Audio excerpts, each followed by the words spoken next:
नमस्कार सांग माने मु प्रणव आशा करुछि आपण माने भलर थिबे। मु भी मध्य बहुत भलर अछि। आजिर कहानीटी एक काल्पनिक कहानी। आशा करुछि आजिर कहानी आपण मानकु पसंद आसीबो। पसंद आसिले like share comment and subscribe कर देबे। चलंतु आरंभ करिवा आजिर कहानी। ओडिशार गोटे जंगल मध्यरे गोटे गाँ थिला। से गाँटीर ना कुशलपुर। कुशलपुर अधिकांश लोक आदिवासी लोक। सेमाने कुआडे कहती सेमानक गाँ मध्यरे गोटे पुराना राजमहल अछि। आउ से राजमहल भितरे गोटे अतृप्त आत्मा रहुछि। जीए भी से राजमहल भितर को जाइछि से कुआडे से राजमहल बाहर को केबे फेरिनी। कुआडे से अतृप्त आत्मा से लोकमानंकु से राजमहल भितरे जीवन रु मारी देइछि। कुशलपुर गाँर से रहस्यमय राजमहल विषय ओडिशा रे समस्ते प्रायतः जानीगले। दिने सहररू 5 जन पिला से कुशलपुर गाँव को आसिले। सेमानक बयस प्रायतः 20 रु 25 वर्ष मध्यरे हेबो। सेमानक मध्यरु 2 जन झियो आ 3 जन पुओ थिले। सेमाने कुशलपुर गाँ लोकन कहिले कि आमे एठाकू आसीचु तुम गाँव रे थिबा से रहस्यमय राजमहल विषय जानिबाकू आ गोटे छोट डॉक्यूमेंटरी फिल्म बनैबाकू।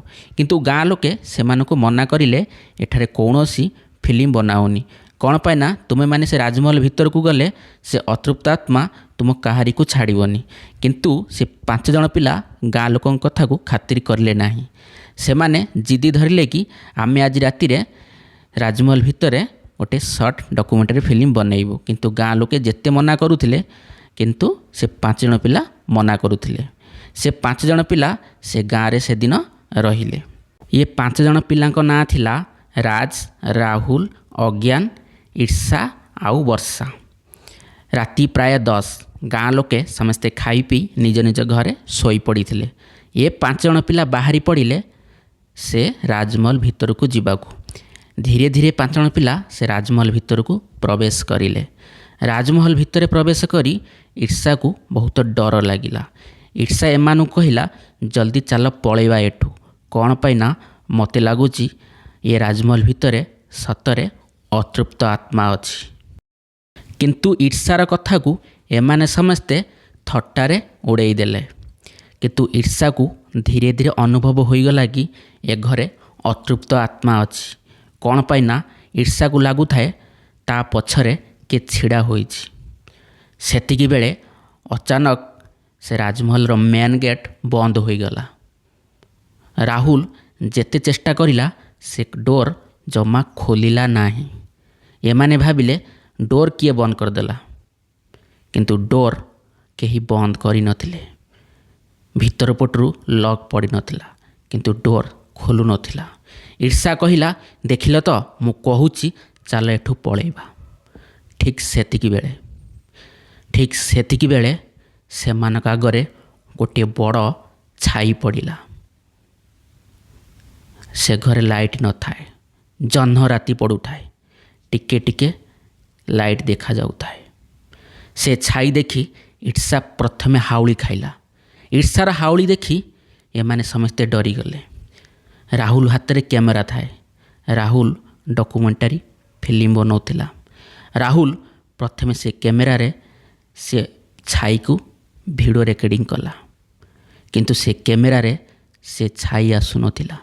किंतु एमाने आखिरे देखुथिले कि से बड़ छाई पड़ुछि।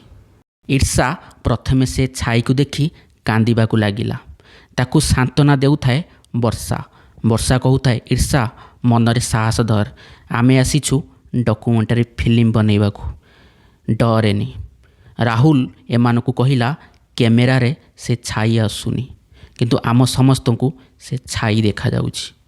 एमाने समस्तंकू विश्वास होईगला कि से छाई आउ काहार नुहे से अतृप्त आत्मार। समस्ते थरिबाकू लागिले। बेसी थरु थाई ईर्षा। ईर्षा पूरा डरी जाइथिला। ईर्षा कांदुथिला। देखु देखु से छाई सेतेबेले कुआड उभान होईगला। से अतृप्त आत्मार छाई अचानक कुआड उभान होईगला देखी एमानक समस्तक मनरे गोटे डरर छनका पशिगला। ठीक सेतिकी बेले सेमानकू शुभिला राजमहलर उपर तालारे केही जणे कांदुछि। एमाने डर रे स्तब्ध होईगले। କେହି କିଛି କହିପାରୁନଥିଲେ। ଠିକ୍ ସେତିକି ବେଳେ ସେ କାନ୍ଦ ଜୋର ଜୋର ଶୁଭିଲା। ରାହୁଲ କହିଲା, ତୁମେମାନେ ତଳେ ଥାଅ, ମୁଁ ଉପରେ ଦେଖିକି ଆସୁଛି। ରାହୁଲ ସେମାନଙ୍କ ଭିତରେ ସମସ୍ତଙ୍କଠାରୁ ସାହସୀ ଥିଲା। ରାହୁଲ କ୍ୟାମେରା ଧରି ଧୀରେ ଧୀରେ ଉପରକୁ ଚାଲିଲା। ରାହୁଲ ଉପର ମହଲାକୁ ଯାଇ ଜୋର ଜୋର ଡାକିଲା, କିଏ କାନ୍ଦୁଛି କେଉଁଠି, କିଏ କାନ୍ଦୁଛି କେଉଁଠି? ହେଲେ ଉପରେ କେହି ନଥିଲେ। ରାହୁଲ ଧୀରେ ଧୀରେ ଉପର ମହଲାର ଗୋଟେ ଘର ଭିତରକୁ ଚାଲିଗଲା। ସେ ଦେଖିଲା ସେ ମହଲର ଗୋଟିଏ କୋଣରେ କେହି ଜଣେ ବସି କାନ୍ଦୁଛି। ରାହୁଲ କହିଲା, ଏଠି କିଏ ବସିଛ? ମୁଁ ଜାଣିଛି ତୁମେ ଗୋଟେ ଅତୃପ୍ତ ଆତ୍ମା, ଆଉ ମୁଁ ତୁମକୁ ରେକର୍ଡ଼ିଂ କରିବାକୁ ଆସିଛି। ରାହୁଲ ସେମିତି ସାହସର ସହ ସେ ଅତୃପ୍ତ ଆତ୍ମାର ଭିଡ଼ିଓ ରେକର୍ଡ଼ିଂ କରୁଥିଲା। କିନ୍ତୁ ତା ଭିଡ଼ିଓ ରେକର୍ଡ଼ିଂରେ ସେ ଅତୃପ୍ତ ଆତ୍ମା ଦେଖାଯାଉନଥିଲା। ରାହୁଲ ସାହସର ସହ ସେ ଅତୃପ୍ତ ଆତ୍ମାକୁ କହିଲା, ତୁମ ମୁହଁ ଦେଖାଅ।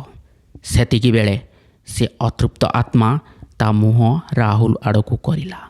ସେ ଅତୃପ୍ତ ଆତ୍ମାର ମୁହଁକୁ ଦେଖି ରାହୁଲ ପୁରା ଡରିଗଲା ଆଉ ଥରିବାକୁ ଲାଗିଲା।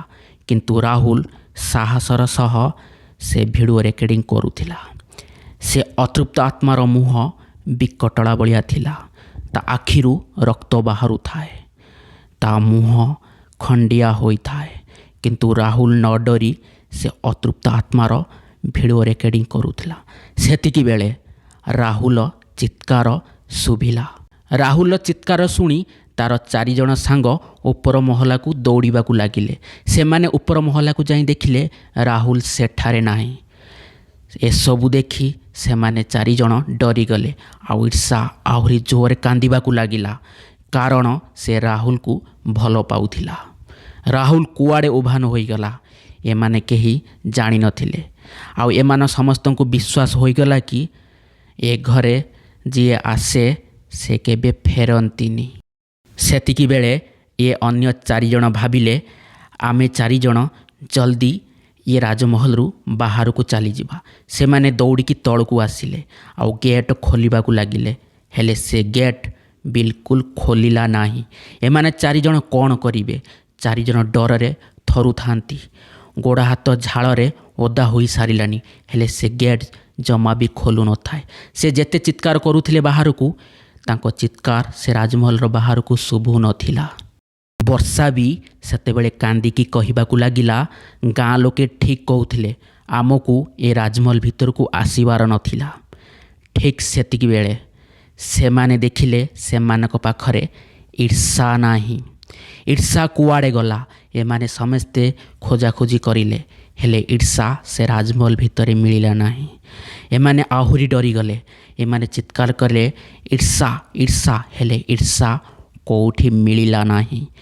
ଏମାନେ ଭାବିଲେ ଈର୍ଷା ବି ରାହୁଲ ଭଳି କୁଆଡ଼େ ନିଖୋଜ ହୋଇଗଲା। ଆଉ ସେ ଅତୃପ୍ତ ଆତ୍ମା ଏ 2 ଜଣଙ୍କୁ କୁଆଡ଼େ ଗାୟବ କରିଦେଲା। ଏମାନେ ବୁଝିପାରୁନଥିଲେ କେମିତି ସେ ରାଜମହଲର ବାହାରକୁ ଯିବେ। ଠିକ୍ ସେତିକି ବେଳେ ସେମାନେ ଦେଖିଲେ ରାଜମହଲର ସେଇ ଉପର ସିଢ଼ିରୁ ଈର୍ଷା ଚାଲି ଚାଲି ତଳକୁ ଆସୁଛି। ବର୍ଷା ଈର୍ଷାକୁ ଦେଖି କହିଲା, ଈର୍ଷା, ତୁ କେତେବେଳେ ଉପରକୁ ଗଲୁ? ଆଉ ଏମିତି କ'ଣ ମୁହଁ ତଳକୁ କରି ଚାଲୁଛୁ? ସେତିକି ବେଳେ ରାଜ କହିଲା, ଚୁପ୍ କର ସମସ୍ତେ, ଇଏ ଈର୍ଷା ନୁହଁ, ଇଏ ସେ ଅତୃପ୍ତ ଆତ୍ମା ଈର୍ଷା ଦେହରେ ପଶିଯାଇଛି। ଏ 3 ଜଣ ଆହୁରି ଡରିଗଲେ। ଅଜ୍ଞାନ, ବର୍ଷା ଆଉ ରାଜ, ଏ 3 ଜଣ ଈର୍ଷା ଠାରୁ ଦୂରେଇ ରହିଲେ। ଈର୍ଷା ଧୀରେ ଧୀରେ ସେମାନଙ୍କ ପାଖକୁ ଆସିଲା। ବର୍ଷା, ରାଜ ଆଉ ଅଜ୍ଞାନ କହିଲେ, ଈର୍ଷା ଆମଠୁ ଦୂରେଇ ରହ। କିନ୍ତୁ ଈର୍ଷା ସେମାନଙ୍କ ପାଖକୁ ଆସୁଥାଏ ଆଗେଇ ଆଗେଇ। ଠିକ୍ ସେତିକି ବେଳେ ଏମାନେ ଦେଖିଲେ ସେ ରାଜମହଲର ଉପରୁ ରାହୁଲ ଗୋଟିଏ ପଥର ପକାଇଲା ବର୍ଷାର ମୁଣ୍ଡ ଉପରକୁ, ଆଉ ବର୍ଷା ସେଇଠି ପଡ଼ିକି ମରିଗଲା। ଅଜ୍ଞାନ ଆଉ ରାଜ ଏ 2 ଜଣଙ୍କୁ ବିଶ୍ୱାସ ହୋଇଗଲା କି ଏ ରାହୁଲ ଆଉ ଈର୍ଷା ଦେହରେ ସେ ଅତୃପ୍ତ ଆତ୍ମା ଅଛି। ଆଉ ଏ 2 ଜଣ ଆମ 2 ଜଣଙ୍କୁ ଛାଡ଼ିବେନି। ଏ 2 ଜଣ କ'ଣ କରିବେ କିଛି ବୁଝିପାରୁନଥିଲେ। ଆଉ କେମିତି ସେ 2 ଜଣ ସେ ରାଜମହଲର ବାହାରକୁ ଯିବେ। ଠିକ୍ ସେତିକି ବେଳେ ଅଜ୍ଞାନ ଦେଖିଲା ବର୍ଷା ପାଖରେ ହନୁମାନ ଚାଳିଶା ବହି ପଡ଼ିଛି। ସେ ସଡନ୍ ସେ ହନୁମାନ ଚାଳିଶା ବହି ପାଖକୁ ନେଇ ଆସିଲା ଆଉ ହନୁମାନ ଚାଳିଶାର ମନ୍ତ୍ର ପଢ଼ିଲା। ମନ୍ତ୍ର ପଢ଼ି ପଢ଼ି ଅଜ୍ଞାନ ରାଜକୁ ଧରି ସେ ରାଜମହଲର ବାହାରକୁ ଚାଲି ଆସିଲା। ସେଦିନ ରାତିରେ ସେ କ'ଣ ଥିଲା ଏ ଯାଏଁ ବି ଅଜ୍ଞାନ ଆଉ ରାଜ କିଛି ବୁଝିପାରୁନଥିଲେ। ସେମାନେ ସେମାନଙ୍କ 3 ଜଣ ସାଙ୍ଗକୁ ସେ ରାଜମହଲ ଭିତରେ ହରେଇ ଦେଲେ ସବୁଦିନ ପାଇଁ।